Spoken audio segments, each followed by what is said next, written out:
Hello and welcome to my guide on Spires of Ascension. I'm be playing Resto Druid today, and just this is a Mythic 0. Just wanted to give everyone a quick run through of some of the key points of this Mythic, where some of the risk is, especially some of the mobs that hit quite hard in this dungeon. So you'll notice as well that the pulls are quite large in this run today. It was quite a good guild group that we were running with, and we were all just trying to get couple of Mythic series in last night before reset. So the first pack, obviously a lot of AoE. There's a lot of AoE in this dungeon to be careful of. Interrupts should be obviously used where possible, and also stuns. You'll notice that the damage actually the group is taking in this instance is quite reduced compared to what I would expect to be seeing in this. I did this actually twice yesterday, and the second time round we took considerably more damage, but mainly just because we didn't have a setup that was quite as useful for stun locking and sort of crowd controlling mobs.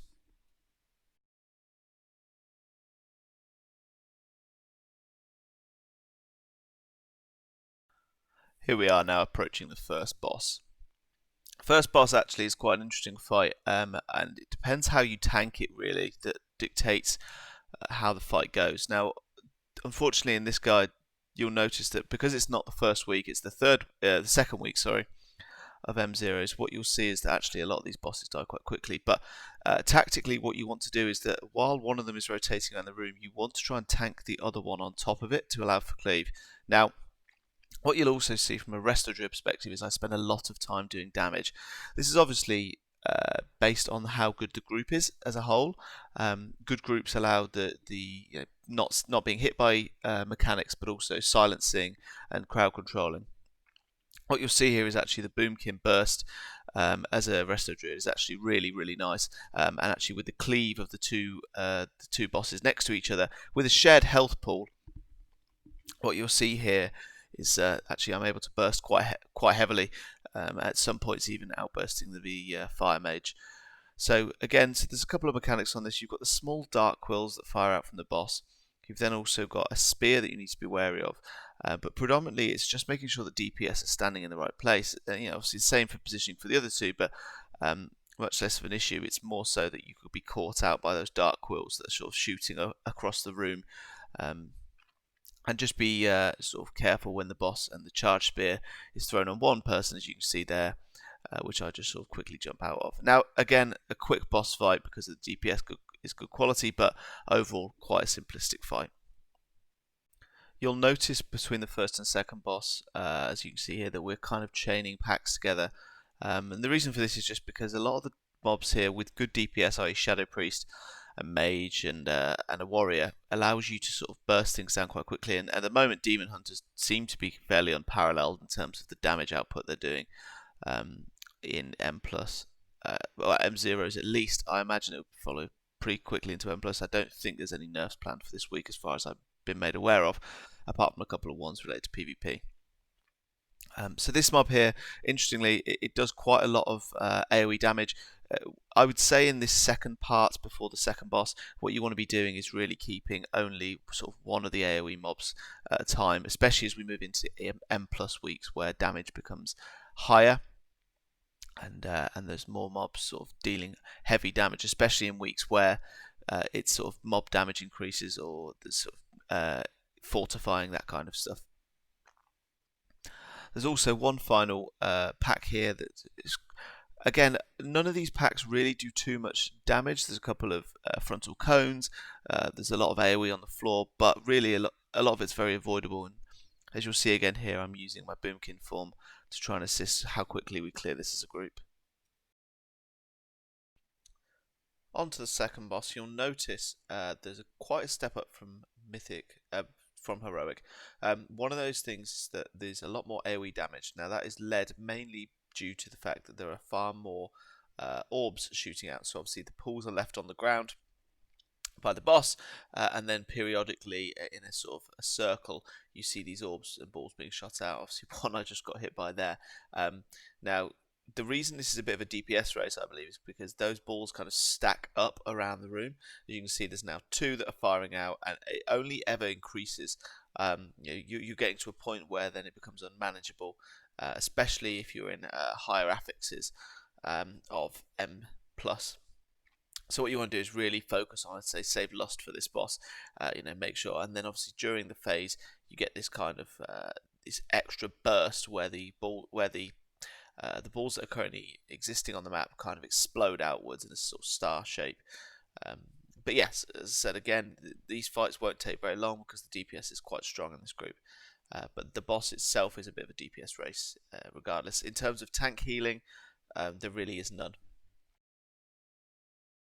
We actually entirely skipped the trash between the second and the third boss, and the reason for that is because a lot of it can just be dealt with if you've got demon hunters or you've got rogues, sap, etc. Obviously, being in this group, we've got a little bit of invisibility, but predominantly all you need to do is run up the side next to the first set of ads as you come onto the platform, run up and round, and then maybe pull one or two ads.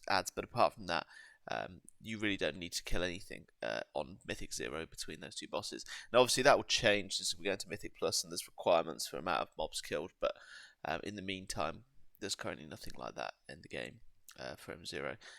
So as you can see, this boss, a couple of different features. Now what ideally would have happened here is that we would have stacked with these orbs.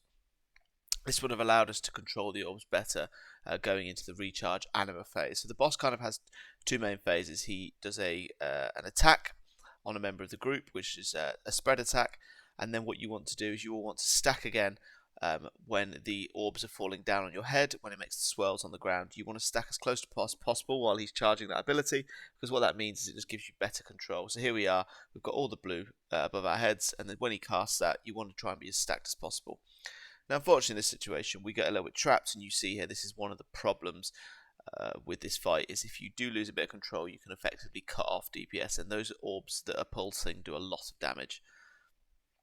You'll see as well that we are fighting the majority of this fight without the mage because he didn't quite notice when we were doing the skip. What the boss will then do is this recharge anima phase.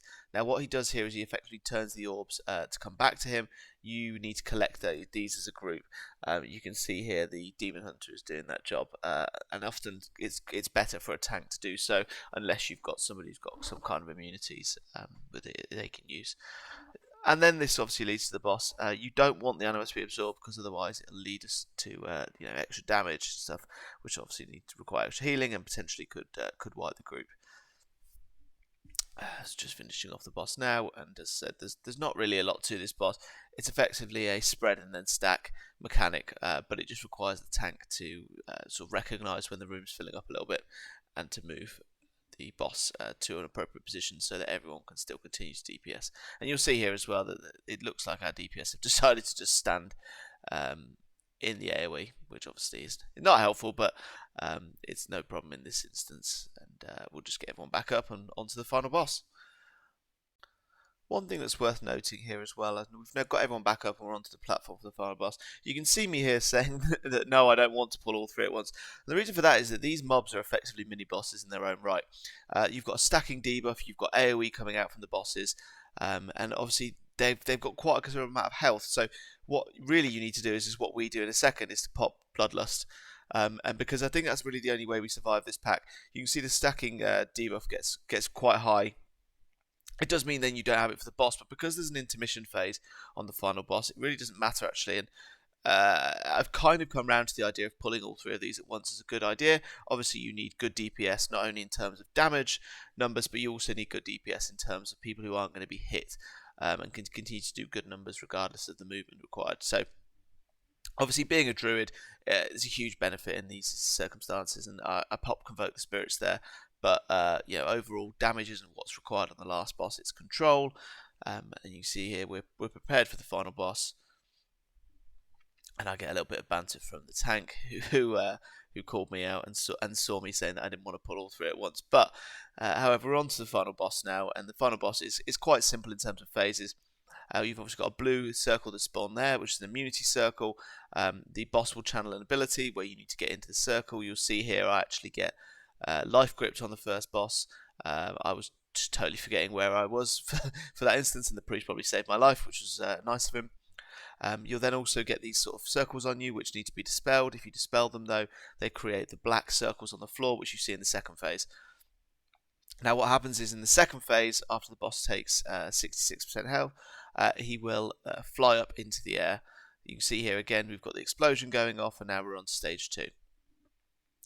Stage 2 effectively empowers the spear, and the spear is then what's required to bring down the boss. Now, from a healing perspective, there's not really a lot you can do. Now, in my situation, I could easily have gone out to fetch these orbs. However, we've got quite a lot of mobility. There's nothing in the group that's immobile as such, so we haven't got any sort of shamans or hunters and stuff. So we are very mobile. We can get around, and you see here you have to pick up the spear and then throw it at Devos, which brings him back down to the platform when it hits him. The winds obviously are moving the black swirls, which need to be avoided. However, a good group like that one, you don't get many stacks. You can obviously dispel them if required, and obviously for a disc priest or a holy priest at higher M+, that will actually be a massive advantage, because that phase will go on for a little bit longer and the damage will stack quite high. So what you need to do really is a mass dispel there. So we've got the abyssal destination going off again. It's just rinse and repeat at this point. And then obviously, like I said, the boss has been triggered to go back up to the platform again based on 33%. I'm just going to drop out and do a bit of healing. As you can see, my numbers are really low on this boss for damage. And the main thing with that is just there really isn't a lot to be doing. In intermission-based phases, Heart of the Wild is a 45-second cooldown in terms of how long it's up for, and it's a 5-minute cooldown for its downtime. There isn't really a lot you could do for 45 seconds. In a good group like this, the boss really isn't on the platform 45 seconds, and then it's just healing in between in the intermission. I wouldn't have minded so much if there was an ad potentially that spawns in that phase in Mythic, because that phase is actually very similar to Heroic, the phase where they fly up in the air. But apart from that, here we are, end of the fight. If you've got any questions, please leave them in the comments, but I hope you've enjoyed the video. Thank you very much.